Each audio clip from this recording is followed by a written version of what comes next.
नमस्कार, मैं हूं आपके साथ नेहा तिवारी। उत्तराखंड के मुख्यमंत्री पुष्कर सिंह धामी ने दिल्ली में बुधवार को आरएसएस मुख्यालय पर संघ पदाधिकारियों के साथ मुलाकात की है, जिसमें समसामयिक विषयों पर चर्चा की है। सीएम धामी बुधवार रात दिल्ली में विश्राम करेंगे।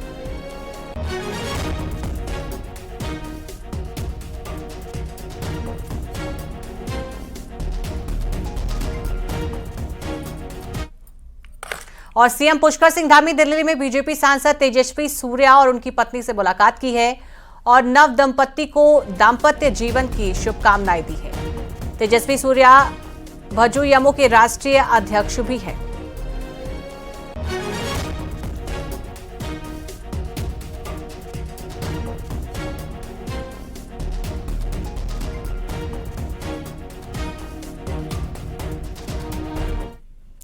और उत्तराखंड में लव जिहाद, लैंड जिहाद, थूक जिहाद, मजार जिहाद के बाद अब जिहाद शब्द पर ही राजनीति गर्मा गई है। कांग्रेस के एक प्रवक्ता ने जिहाद शब्द की पॉजिटिव शब्द कहा है तो सियासत में उबाल आ गई है। बीजेपी ने इसे जिहाद का कांग्रेसी महिमा मंडन करार दिया है तो कांग्रेस पार्टी ने इस बयान से ही किनारा कर दिया है।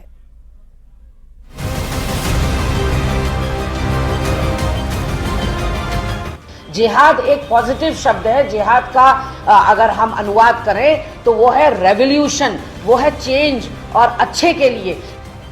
ये है उत्तराखंड कांग्रेस की प्रदेश प्रवक्ता गरिमा दसौनी। जिहाद शब्द को पॉजिटिव और रिवॉल्यूशनरी शब्द बताने वाली गरिमा दसौनी अपने बयान को लेकर न सिर्फ सोशल मीडिया में ट्रोल हो रही हैं, बल्कि विवादों से भी घिर गई हैं।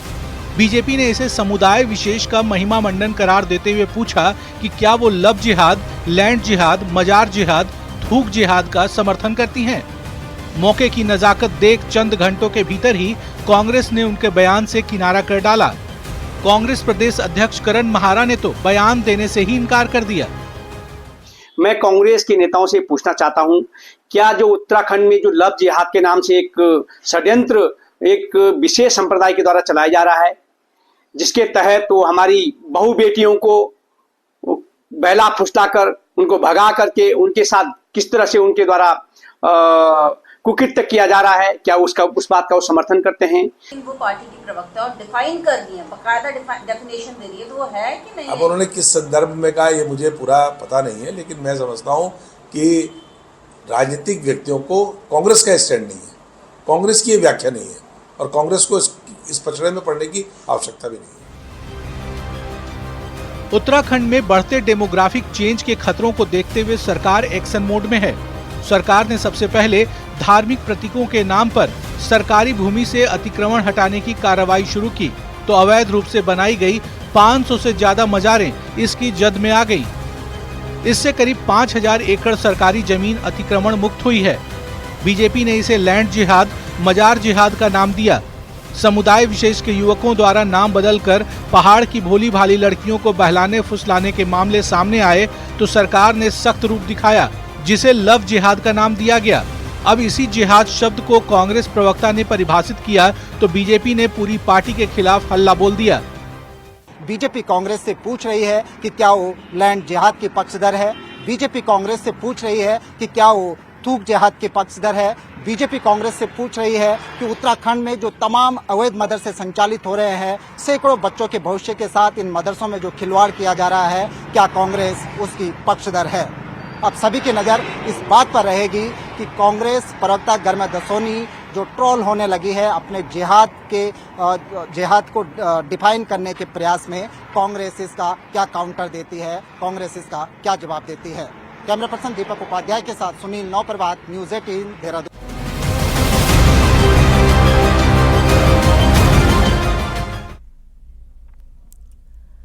और वहीं गरिमा दसौनी अपने बयान पर कायम है। न्यूज़ 18 पर उन्होंने एक बार फिर कहा है कि जिहाद एक आवाहन को कहते हैं, इसके लिए सभी लोग विनती करते हैं, जो समाज में बदलाव लाता है उसे जिहादी कहते हैं। वहीं गरिमा ने बीजेपी की ट्रोल किए जाने पर कहा है कि बीजेपी अपने गिरेबान में जाके जिहाद आह्वान को कहते हैं, सारे लोगों को से एक विनती, एक निवेदन के लिए कहते हैं और समाज में बदलाव लाने के लिए संघर्ष जो करता है उसको जिहादी कहते हैं। और 18 साल के होने के बावजूद जिसका वोटर लिस्ट में नाम नहीं होगा, कांग्रेस आईटीआई लगाकर उसकी वजह से पता करेगी। बीजेपी इसे कांग्रेस का टाइम बर्बाद करने वाला काम बता रही है और हर वोटर का वोट बनवाने का वादा कर रही है। ये रिपोर्ट देखिए। कांग्रेस हर वोटर के साथ होने वाली गड़बड़ी को लेकर अभियान चला रही है। कांग्रेस वोटर की शिकायत पर आरटीआई लगाने को भी तैयार है। इसके लिए हर बूथ पर कांग्रेस अपने एजेंट बनाने जा रही है ताकि हर बूथ का एक एक वोट बीएलओ के साथ बैठकर चेक हो सके। कांग्रेस को डर है कि बीजेपी पहले पंचायत और फिर विधानसभा चुनाव में वोटर को लेकर गड़बड़ कर सकती है, इसलिए नाम कटने या लिस्ट में नाम न होने वाले वोटर के लिए कांग्रेस आगे आएगी। हमारा हर बूथ पर एक बूथ लेवल एजेंट होगा जो बीएलओ के साथ, बीएलओ सरकारी होता है और बीएलए पार्टी का होता है, तो बीएलओ के साथ मिलकर के जब भी वोटर लिस्ट बनेगी, वोटर में नाम जुड़ेंगे या वोटर के नाम कटेंगे, डिलीशन होगा या एडिशन होगा, उस प्रोसेस में हमारा बीएलओ के साथ मिलकर के काम करेगा।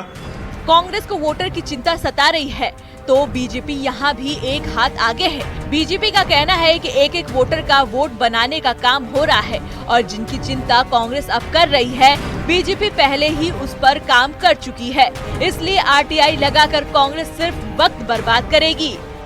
कहीं ना कहीं जो हमारे सरकारी बीएलओ थे उन्होंने अपनी जिम्मेदारी ठीक से नहीं निभाई, जिसके कारण बहुत से लोग अपना लोकतांत्रिक अधिकार एक्सरसाइज करने से चूक गए। हम खुद एक बड़ी एक्सरसाइज पार्टी के स्तर पर कर रहे हैं जिससे कि एक एक व्यक्ति जो वोट देने का पात्र है उसका वोट बने, वोटर लिस्ट दोबारा से चेक हो। ये पूरी एक्सरसाइज हम 2027 की दृष्टि से भी और पंचायत चुनाव की दृष्टि से भी ऑलरेडी शुरू कर चुके हैं। तो ये आरटीआई डाल के सरकार का समय बर्बाद करेंगे, अपना टाइम पास करेंगे। कांग्रेस की तैयारी इस बार हर बूथ पर एजेंट बनाने की है ताकि वोटर लिस्ट में किसी गड़बड़ी की गुंजाइश न रहे। अब बीजेपी यहाँ भी कांग्रेस के लिए कोई मौका नहीं छोड़ना चाहती है और पहले से वोटर लिस्ट मेंटेन करने के काम में जुट गई है। दीपांकर भट्ट, न्यूज़ 18, देहरादून।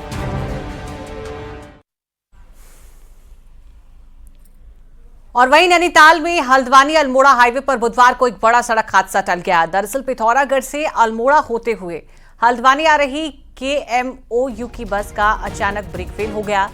जिस समय बस का ब्रेक फेल हुआ उस समय बस ज्योली कोट के करीब पहुंची हुई थी। हल्द्वानी के लिए ये बस आ रही थी। बस में 30 से ज्यादा यात्री सवार थे। जिस जगह पर बस हादसा हुआ वहां पर एक तरफ गहरी खाई थी तो दूसरी तरफ पहाड़। बस के ड्राइवर ने हिम्मत दिखाते हुए बस का हैंडल पहाड़ की तरफ मोड़ दिया और बिना ब्रेक वाली तेज रफ्तार बस पहाड़ से जा टकराई, जिससे बस सड़क पर ही पलट गई और यात्रियों की जान बच गई। हालांकि कुछ यात्रियों को हल्की फुल्की चोटें जरूर आई।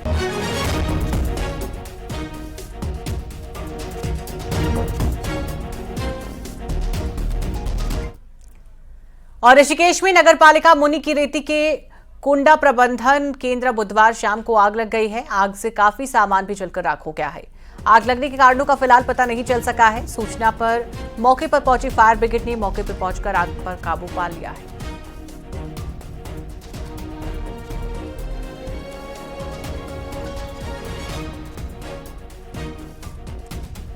चारधाम यात्रा के लिए ताबड़तोड़ रजिस्ट्रेशन हो रहे हैं। अब तक चारधाम यात्रा के लिए 8 लाख से ज्यादा रजिस्ट्रेशन हो चुके हैं। अभी तक सबसे ज्यादा केदारनाथ के लिए 2,42,000 से ज्यादा रजिस्ट्रेशन हुए हैं। वहीं चारधाम यात्रा की तैयारियां तेजी से के साथ हो रही हैं। पीडब्ल्यूडी सचिव के सभी सड़कों को 30 अप्रैल से पहले ठीक करने के आदेश दिए गए हैं ताकि किसी भी यात्री को यात्रा के दौरान कोई परेशानी न हो।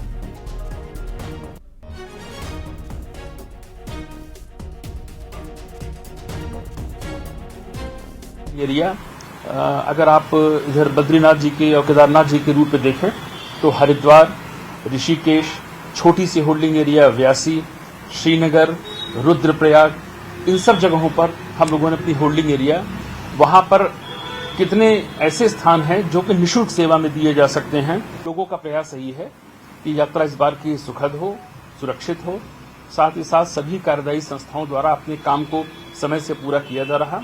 और सभी को ये निर्देश दिया गया है कि 30 अप्रैल से पहले टोटल जो काम है सड़कों की स्थिति सही की जाए। पब्लिक को कोई इनकन्वीनियंस नहीं होनी चाहिए और चारधाम यात्रा शुरू होने से पहले जो भी रंगाई पुताई, सतह जो सुधारीकरण और जो भी काम किया जाना है उसको कंप्लीट किया जाए। जो मलबा पड़ा हुआ है उसको हटाया जाए। और 30 अप्रैल से शुरू होने वाली चारधाम यात्रा की तैयारियां जोरों पर हैं। पर्यटन विभाग की तैयारियों में पूरी तरीके से वो जुट चुका है। ऋषिकेश में परिवहन विभाग 100 से ज्यादा हाईटेक गाड़ियों को उतारने जा रहा है। वहीं परिवहन का कहना है कि यात्रियों की संख्या बढ़ने पर बसों की संख्या को बढ़ाया जाएगा। आपको बता दें कि चारधाम यात्रा के लिए ताबड़तोड़ ऑनलाइन रजिस्ट्रेशन हो रहे हैं। ऐसे में इस बार की यात्रा में पिछले सारे रिकॉर्ड्स टूटने की उम्मीद है। लिहाजा हर विभाग यात्रा की पुख्ता तैयारी करने में जुटा हुआ है। आवश्यकता पड़ने पर हर वर्ष की भांति रोडवेज अपनी भूमिका निभाएगा और प्रशासन की और शासन की पूरी मदद करेगा। और बुधवार को बद्रीनाथ धाम पहुंचकर मंदिर समिति के सीईओ विजय थापिलियाल ने व्यवस्थाओं का जायजा लिया है। इस दौरान समिति के दूसरे अफसर इंजीनियर भी मौजूद रहे। बर्फबारी की वजह से हर साल धाम में व्यवस्थाएं बनाना बड़ी चुनौती होती है। सीईओ विजय थापलियाल ने कहा है कि मुख्यमंत्री और गढ़वाल कमिश्नर की तरफ से निरीक्षण के निर्देश दिए गए थे ताकि यात्रा शुरू होने से पहले सभी काम पूरे हो सके। उन्होंने कहा है कि बर्फ हटाने के बाद मंदिर समिति वहां अपना काम शुरू कर देगी।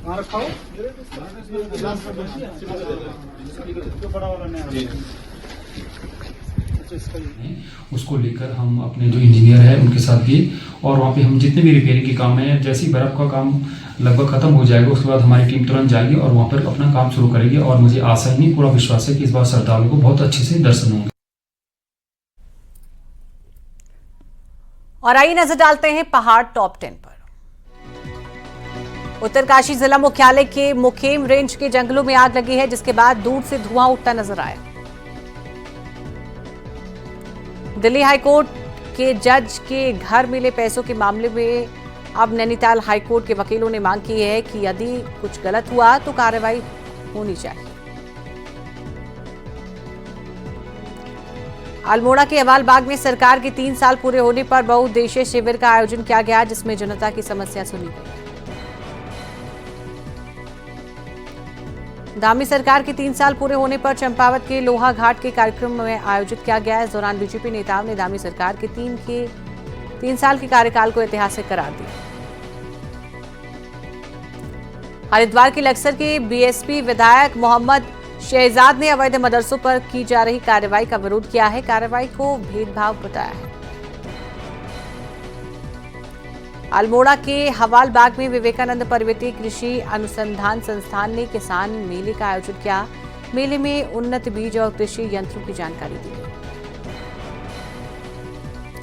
चमोली में चिपको आंदोलन की 91वीं वर्षगांठ बड़े धूमधाम से मनाई गई। रैणी गांव में पर्यटक क्षेत्र में अच्छा काम करने वाले सम्मानित किए गए।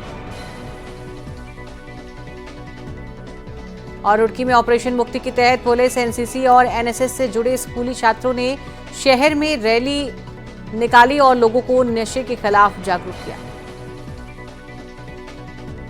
रामनगर के खुलने वाले चांदनी जोन का विरोध कम नहीं हो रहा है। ग्रामीणों ने बुधवार शाम को वन मंत्री और डीएफओ का पुतला फूंका। अल्मोड़ा इंटर कॉलेज में सपनों की उड़ान कार्यक्रम का आयोजन किया गया, जिसका शुभारंभ मुख्य विकास अधिकारी ने किया।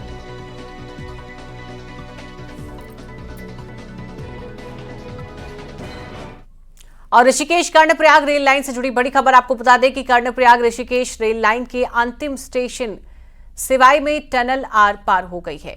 गौचर से सिवाई टनल का ब्रेक थ्रू हुआ है। वहीं टनल के आर पार होने पर कर्मचारियों, अधिकारियों और मजदूरों ने जश्न मनाया है। इससे पहले स्टेप टनल का ब्रेक थ्रू हुआ था।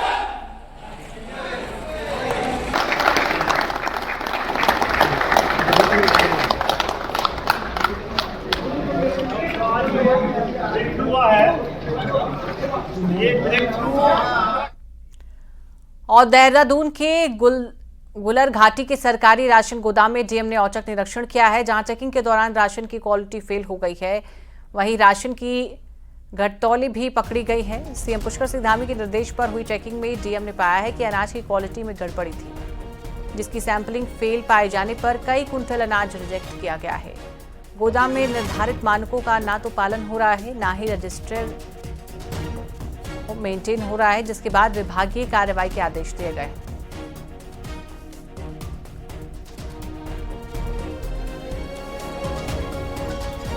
प्रिस्क्राइब्ड मेथड है टेस्टिंग का, उसमें वो सेटिस्फैक्ट्री नहीं पाई गई थी।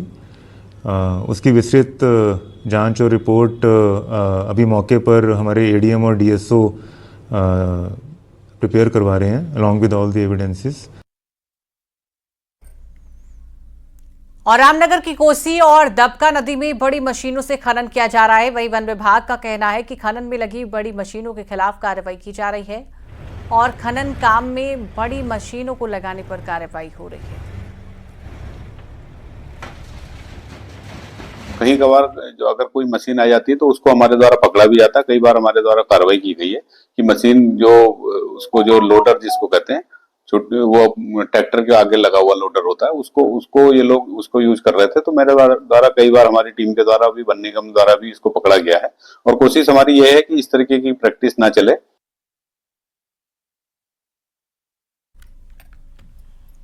और यहाँ वक्त है एक बहुत ही छोटी सी ब्रेक का। खबरों का सिलसिला लगातार जारी।